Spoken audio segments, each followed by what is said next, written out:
আমরা শুনছি এখন নাকি রাষ্ট্রপতি পদত্যাগ করবেন।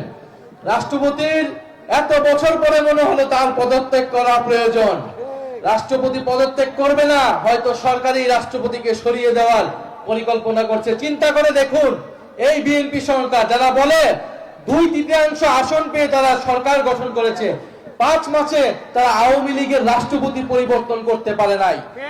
বলে যেই সরকার আওয়ামী লীগের রাষ্ট্রপতি পরিবর্তন করার সক্ষমতা রাখে না, সে দেশ পরিবর্তন করবে কিভাবে? আমরা মনে করি ফ্যাসিস্টের দোষর চুপ, পদত্যাগ করলে হবে না, পদত্যাগের পরে তাকে গ্রেফতার করতে হবে। এবং গণহত্যায় তার সমর্থন রয়েছে, দুর্নীতিতে তার স্পষ্ট প্রমাণ রয়েছে যে দুর্নীতিবাদ। ফলে সেই ব্যক্তিকে অবিলম্বে অপসারণ করে তাকে গ্রেফতার করে বিচারের আওতায় আনতে হবে এবং একজন যোগ্য নিরপেক্ষ অভিভাবক সুলভ ব্যক্তিকে এই বাংলাদেশের জনগণ রাষ্ট্রপতি হিসেবে দেখতে চায়। আমরা দেখে পৃথিবীর কোন দেশ এই বর্তমান সরকারকে কোন ধরনের লোন দিচ্ছে না, ঋণ দিচ্ছে না, সহযোগিতা করছে না। চীন সফর করে এসেছে, শূন্য হাতে দেশে ফেরত এসেছে।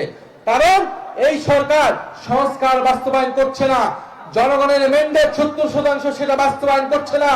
এই সরকারের উপর থেকে সকল ধরনের আস্থা চলে যাচ্ছে।